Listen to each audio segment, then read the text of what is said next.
श्री स्वामी समर्थ ताईंनो, मी सुलभा तुमचं डेली व्लॉगमध्ये स्वागत करते।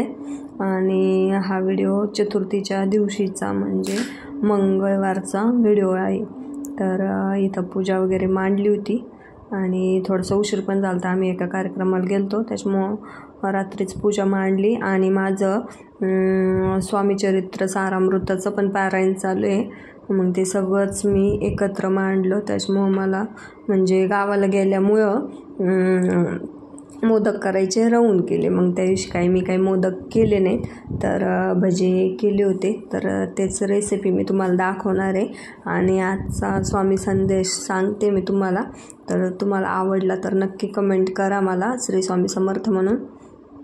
तू जब रोता है तो मेरे आँख से भी आंसू आते हैं, इसलिए हमेशा खुश रहना और मैं हूँ ना बेटा। तर आजचा स्वामीचा संदेश म्हणजे माझ्यासाठी पण आणि तुमच्यासाठी पण, की आयुष्यात खुश राहा, मी तुमच्यासोबत आहे। आणि तुम्ही जर रडला तर मला पण रडू येतं। त्याच्यामुळं आपण नेहमी हसत खेळत राहा, आनंदी राहा। स्वामी पण हॅपी राहतात आणि आपल्यासोबत राहतात।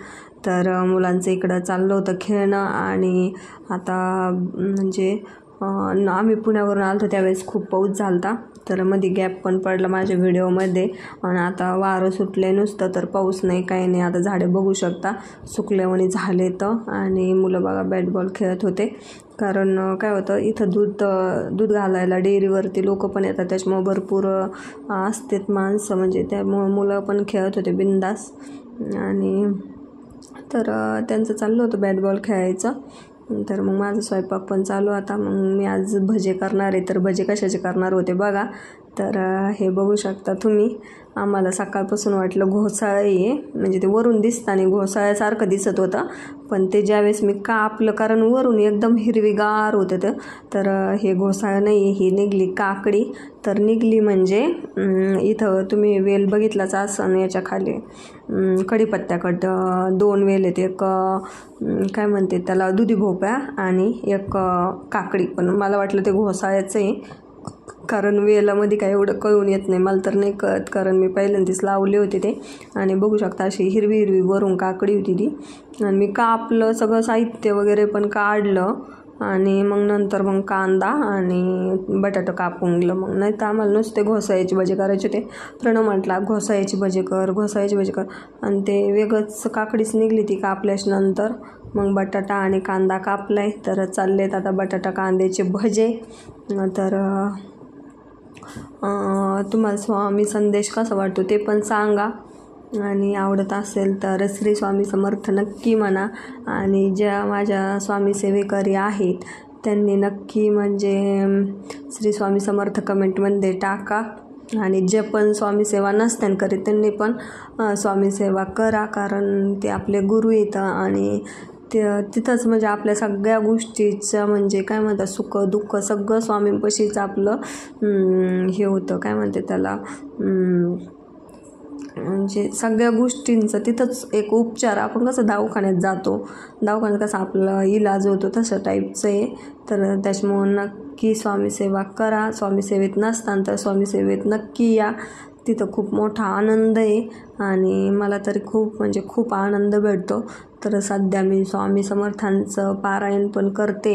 तर मला सांगायचं म्हणजे असं सांगायचं नाही की मी असं लयच मोठं काही करते, पण माझ्यामुळे म्हणजे ज्या करत्यान किंवा ज्या स्वामी सेवेत येत्यान तेवढंच मग मला पण त्याचं थोडंसं काहीतरी एक माझ्यामुळं तुम्हाला फायदा होत असेल तर म्हणून सांगते मी स्वामी सेवेचं। तर काय स्वामी सेवा म्हणजे खूपच काही असं अवघड नाही आहे। काहींना वाटतं का कशी करावी काय, तर एकदम साधं सिंपल आहे। श्री स्वामी समर्थ तर जपता आपण कधी पण उठता बसता कधी पण करू शकतो।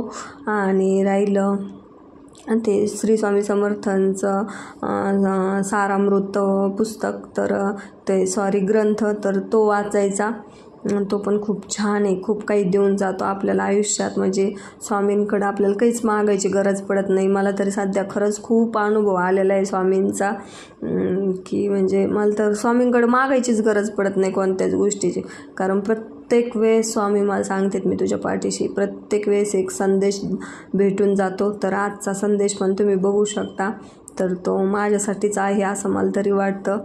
कारण स्वामी प्रत्येक वेळेस आपल्यासोबत असतात. फक्त एक मनातून जी आपण काय म्हणतो हाक मारतो, जशी आपण आपल्या आईला बोलवतो किंवा काय आपण आपल्या आईपाशी सगळ्या गोष्टी शेअर करतो, तसंच स्वामींपाशी मी सगळ्या गोष्टी शेअर करते आणि स्वामी प्रत्येक वेळेस मला त्याचं उत्तर पण देतात. तर तुम्ही पण नक्की स्वामी सेवा करा, स्वामी सेवेत या. आणि एक ताई म्हणत होत्या का रागाला येऊ नको, तुझी ती देवघरात जी महादेवाची पिंड आहे तिचं म्हणजे तू वेगळ्या दिशेला ठेवली. तर मी त्यांना त्या दिवशी पण सांगितलं की नाही, माझे उत्तरेकडेच तोंड करू नये आणि राग यायचं काहीच कारण नाही ताई. उलट माझं जर खरंच देवाच्या बाबतीत म्हणा किंवा इतर गोष्टीत जर काही पण चुकत असेल तर तुम्ही बिनधास्त सांगू शकता, कमेंट करू शकता. कारण मी पण म्हणजे असं काही खूप असं माझं म्हणजे असं वय नाही का मी जास्त त्यातून खूप लईच हे झाले. तर म्हणजे मी पण असं शिकते आणि खरंच मला शिकायला तुम्ही सांगितलं तर नक्की आवडेल. असं जरी माझ्याकडून काही चुका होत असेल तर खरंच सांगत चला. कारण तरी पण मी का भरपूर गोष्टी म्हणजे असं बघून वाचून किंवा व्हिडिओ वगैरे असं बघून करत असते देवांचे त्यांचे. कारण मला पण वाटतं कधी आपल्याकडून चूक व्हायला नको देवांच्या बाबतीत तरी. आणि देवपूजा ते तर आवड आहेच मला, त्याच्याविषयी काही वादच नाही. आणि इकडं मी दाखवत आहे तुम्हाला लोणचं. तर तुम्ही म्हणताना वेगळीच बडबड चालू केली. तर याच्यात मी टाकणार आहे तेल, कारण मी आधी सुरुवातीला तुम्हाला सांगितलं मी थोडंसं तेल टाकलं आहे. चवीला टेस्टला एकदम छान झाले. तर पण त्यात माझ्याकडून जास्त चुकल्यामुळं का कशामुळं काय माहिती जास्त पाणी तयार नाही झाले. पण मी आता तेल टाकणार आहे. पण परफेक्ट झाले ते एकदम असं नाही का. पण पाणी कशामुळं मिठाचं त्याचं पाणी का तयार नाही झालं काय माहिती. तर तेल गरम करून मी साईडला काढून ठेवणार आहे आणि मग नंतर परत भाज्यासाठी तेल दुसरं गरम करणार आहे. कारण मग एकदा राहून गेलं का राहून जाईन. आणि गरम तेल केलं का मग कसं गार व्हायला पण बराच वेळ लागतो. आणि आता दुसरं मग मी ती कढई छोटी तशीच ठेवली, कारण परत याच्यात होता आणि त्याच्यात होता सांडलोंड होईल. आणि मग मी भज्यासाठी परत दुसरी ठेवली. मी म्हटलं ते एकत्रच करीन पण ते परत भांडे तेवढे होणारच होते. तर डायरेक्ट मी तळायलाच दुसरी कढई घेतली आणि इथं चालू आहेत माझे भजे.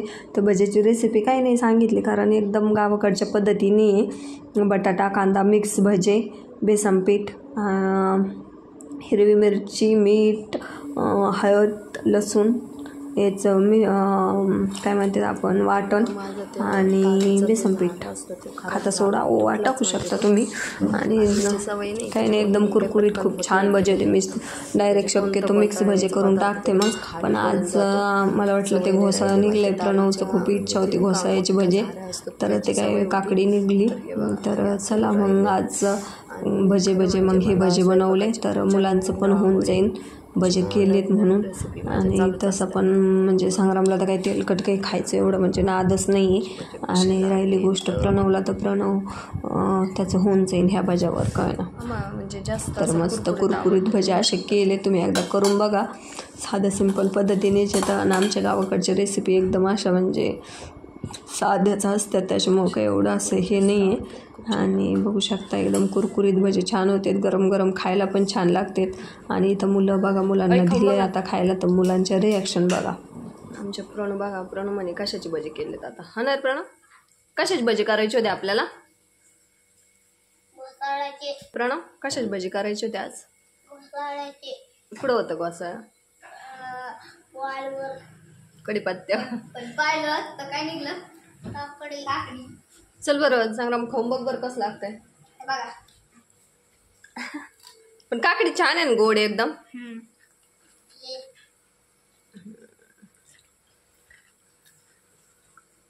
भजी खाऊन सांगा मला कसं. मुलं खेळून आले त्याच्यामुळे त्यांचे ते तसे अवतार येत नाही तर म्हणतात काय व्हिडिओमध्ये घेतले.